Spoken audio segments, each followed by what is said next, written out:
Supreme court ಮುಖ್ಯ ನ್ಯಾಯಮೂರ್ತಿಗಳ ಅವಮಾನ ಖಂಡಿಸಿ ರಾಷ್ಟ್ರಪತಿಗೆ ಮನವಿ. ದೇಶದ ಸರ್ವೋಚ್ಚ ನ್ಯಾಯಾಲಯದ ಮುಖ್ಯ ನ್ಯಾಯಮೂರ್ತಿಗಳಾದ ಬಿಆರ್ ಗವಾಯಿ ಅವರಿಗೆ ಹಿರಿಯ ವಕೀಲ ರಾಕೇಶ್ ಕಿಶೋರ್ ಶೂ ಎಸೆದು ಅವಮಾನಗೊಳಿಸಿದ ಘಟನೆ ಖಂಡಿಸಿ ಅಂಬೇಡ್ಕರ್ ಸೇನೆ ತಾಳಿಕೋಟೆ ತಾಲೂಕು ಸಮಿತಿಯ ಪದಾಧಿಕಾರಿಗಳು ಗುರುವಾರ ತಹಶೀಲ್ದಾರ್ ಡಾ ವಿನಯ ಹೂಗಾರ್ ಅವರ ಮೂಲಕ ಗೌರವಾನ್ವಿತ ರಾಷ್ಟ್ರಪತಿಗಳಿಗೆ ಮನವಿ ಸಲ್ಲಿಸಿದರು. ಇನ್ನು ಈ ಸಂದರ್ಭದಲ್ಲಿ ಅಂಬೇಡ್ಕರ್ ಸೇನೆ ಜಿಲ್ಲಾ ಉಪಾಧ್ಯಕ್ಷ ಬಸ್ಸು ಮಾದರ್ ಮಾತನಾಡಿ, ಸುಪ್ರೀಂ ಕೋರ್ಟ್ ಮುಖ್ಯ ನ್ಯಾಯಮೂರ್ತಿಗಳ ಮೇಲೆ ಶೂ ಎಸೆದ ಘಟನೆಯನ್ನು ಅಂಬೇಡ್ಕರ್ ಸೇನೆ ಸಂಘಟನೆ ಉಗ್ರವಾಗಿ ಖಂಡಿಸುತ್ತದೆ. ಈ ದುರ್ವರ್ತನೆಯನ್ನು ತೋರಿದ ವಕೀಲ ರಾಕೇಶ್ ಕಿಶೋರ್ ಮೇಲೆ ದೇಶದ್ರೋಹ ಪ್ರಕರಣವನ್ನು ದಾಖಲಿಸಿ ಉಗ್ರ ಶಿಕ್ಷೆಗೆ ಒಳಪಡಿಸಬೇಕು. ಇಲ್ಲದೆ ಹೋದಲ್ಲಿ ಮುಂದಿನ ದಿನಗಳಲ್ಲಿ ಇದಕ್ಕಿಂತಲೂ ಉಗ್ರವಾದ ಹೋರಾಟವನ್ನು ನಡೆಸಬೇಕಾಗುತ್ತದೆ ಎಂದರು.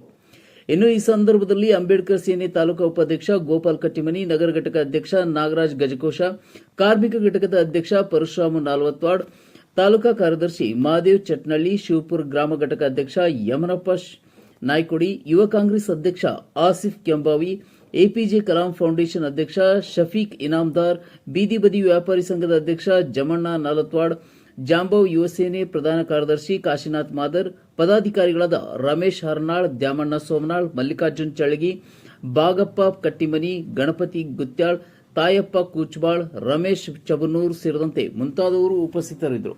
ದೇವು ಕುಂಚ್ಬಾಳ್, C9 ಕನ್ನಡ, ತಾಳಿಕೋಟೆ. ಅವರಿಂದ ಎಲ್ಲರೂ ಆಗಮಿಸಿದಂತ ಎಲ್ಲರಿಗೂ ನನ್ನ ಭೀಮ ವಂದನೆಗಳನ್ನು ಹೇಳುತ್ತಾ, ಏನು ಇಡೀ ನಮ್ಮ ಭಾರತ ದೇಶ ಯಾವ ಒಂದು ನ್ಯಾಯಾಂಗ ಇಲ್ಲ, ನ್ಯಾಯಾಂಗದ ಮೇಲೆ ಭರವಸೆಯನ್ನೇ ಇಟ್ಟಿದೆ ಅಂಥ ಒಂದು ಜಾಗದಲ್ಲಿ ಇವತ್ತು ಇಂಥ ಒಂದು ದುರ್ಘಟನೆ ಮಾಡಿದಂಥ ಒಬ್ಬ ವ್ಯಕ್ತಿ ಅಲ್ಲ, ಒಬ್ಬ ಲಾಭ ಹೋದಂಥ ವ್ಯಕ್ತಿ ಉದ್ದೇಶಪೂರ್ವಕವಾಗಿ ಅವನ ಮನಸ್ಸಿನೊಳಗೆ ಎಂಥ ಭಾವನೆ ಇಟ್ಕೊಂಡು ಮಾಡ್ಯಾನ ಅನ್ನುವಂಥದ್ದು ಇವತ್ತು ಗೊತ್ತಿಲ್ಲ. ಅಂಥವನಿಗೆ ಸಂವಿಧಾನ ವಿರೋಧಿ ಕೆಲಸ ಮಾಡಿದ್ದಾನ ಮತ್ತು ಇವತ್ತು ಈ ದೇಶನೇ ತಲೆ ತೆಗೆಸುವಂಥ ಒಂದು ನ್ಯಾಯಾಲಯದಲ್ಲಿ ಅವ್ರದ್ದು ಇರ್ತಕ್ಕಂಥ ಕುರ್ಚಿ, ಅವನ ಪೀಠ, ನ್ಯಾಯಪೀಠ, ಅಂಥ ನ್ಯಾಯಪೀಠಕ್ಕೆ ಗೌರವ ಕೊಡದೆ ಇಂಥ ದೇಶ ದ್ರೋಹಿ ಕೆಲಸ ಮಾಡಿದಂಥ ಆ ವ್ಯಕ್ತಿ ಲಾಯರ್ ರಾಕೇಶ್ ಕಿಶೋರ್ ಅನ್ನೊಬ್ಬ ಲಾಯರ್, 71 ವಯಸ್ಸಿನ ಲಾಯರ್ ಇಂಥ ಕೆಲಸ ಮಾಡ್ಯಾನ. ಇವತ್ತು ಅವನ್ನ ಯಾರು ಈ ದೇಶದಲ್ಲಿ ಸಂವಿಧಾನವನ್ನು ಒಪ್ಪಲ್ಲ ಅಂಥವ್ರು ಈ ಭಾರತ ದೇಶದೊಳಗೆ ಇರಲಾಕ ಅವರಲ್ಲ. ಅದಕ್ಕೆ ಇಂಥ ಒಬ್ಬ ವ್ಯಕ್ತಿನ ಈ ದೇಶದೊಳಗೆ ಇಟ್ಕೊಳ್ಳುವಂಥ ಕೆಲಸ ಆಗಬಾರ್ದು. ಅದಕ್ಕೆ ಮಾನ್ಯ ರಾಷ್ಟ್ರಪತಿಗಳು ಇಂಥವ್ರನ್ನ ದೇಶದಿಂದ ಗಡಿಪಾರ ಮಾಡಬೇಕು. ಇಲ್ಲಾಂದ್ರೆ ಸಾರ್ವಜನಿಕವಾಗಿ ಇಂಥವ್ರಿಗೆ ಗಲ್ಲಿಗೆ ಏರಿಸಿದಾಗ ಮುಂದಿನ ದಿನಗಳಲ್ಲಿ ಇಂಥ ಯಾವ ವಿಸರ್ಜಂತುಗಳು ಇನ್ನೂ ಅನೇಕರು ಅಲ್ಲಿ ಇಂಥ ವಿಸರ್ಜಂತುಗಳು ಮಟ್ಟೆ ಇಡೋ ಲಕ್ಷಣ ಇರ್ತಾವ. ಅವೆಲ್ಲನೂ ಮುಂದೆ ಕಠಿಣವಂತ ಶಿಕ್ಷೆ ಆದಾಗ ಮಾತ್ರ ಮುಂದಿನ ದಿನಮಾನಗಳಲ್ಲಿ ಇಂಥ ಕೃತ್ಯಗಳು, ಮಹಾತ್ಮರಿಗೆ ಇವತ್ತು ನಿಂದನೆ ಮಾಡೋದು, ಸಂವಿಧಾನ ಬಗ್ಗೆ ಹಗುರವಾಗಿ ಮಾತಾಡೋದು, ಇವತ್ತು ಇಂಥ ಜಾತಿವಾದಿಗಳು ಇವತ್ತು ಹೆಚ್ಚುತ್ತಾ ಹೊಂಟ್ಬಿಟ್ರೆ ಇದಕ್ಕೆಲ್ಲ ಸರ್ಕಾರ ಕೂಡ ಇದಕ್ಕೆ ಕಠಿಣ ನಿಲುವನ್ನು ತಾಗಬೇಕು. ಇವತ್ತು ಗೃಹ ಸಚಿವರಾದಂಥವರು ಅಮಿತ್ ಶಾ ಅವರು ಯಾವುದೇ ಹೇಳಿಕೆಯನ್ನು ಕೊಟ್ಟಿಲ್ಲ ಮತ್ತು ಮೋದಿಜಿಯವರು ಕೂಡ ಖಂಡನೆ ಮಾಡಿದ್ರೆ ಅವರು ಒಂದು 8 ಗಂಟೆ 9 ಗಂಟೆ ಆದ ಮ್ಯಾಗ ಅವರು ಕೂಡ ಖಂಡನೆ ಮಾಡ್ಯಾರ.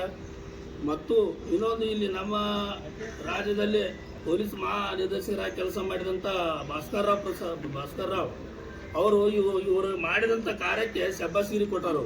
ಅವರು ಒಬ್ಬ ಪೊಲೀಸ್ ಕಮಿಷನರ್ ಆಗಿ ಸೇವೆ ಮಾಡಿ ಇವತ್ತು BJP ಪಕ್ಷದೊಳಗೆ ಅದಾರವರು. ಅಂಥ ಕಮಿಷನರ್ ಆದವರು ನೀವು 71 ವಯಸ್ಸಿನಾಗ ಇಂಥ ಕೆಲಸ ಮಾಡಿದಕ್ಕೆ ಶಬಾಷ್ ಅಂತ ಹೇಳ್ಯಾರ.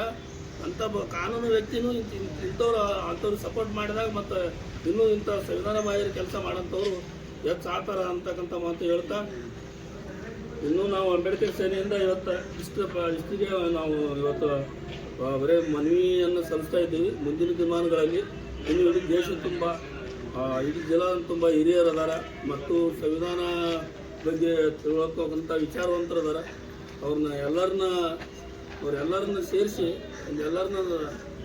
ಎಲ್ಲರ ಬಗ್ಗೆ ಸರಿಯಾದ ಸೂಚನೆಗಳು ತಗೊಂಡು ಮುಂದೆ ಉಗ್ರವಾದ ಹೋರಾಟಗಳು, ಇವತ್ತು ಭಾರತ್ ಬಂದ್ ಆಗಿರ್ಬೋದು, ಕರ್ನಾಟಕ ಬಂದ್ ಆಗಿರುವಂಥ ಹೋರಾಟಗಳನ್ನು ಮುಂದಿನ ದಿನಗಳಲ್ಲಿ ನಮ್ಮ ಅಂಬೇಡ್ಕರ್ ಸೇನೆ ಸಂಘಟನೆ ಹಾಗೂ ಎಲ್ಲ ಸಂವಿಧಾನ ಪರವಾಗಿ ಇರತಕ್ಕಂಥ ಎಲ್ಲ ಹಿರಿಯ ಜೀವಿಗಳನ್ನು ಅವರ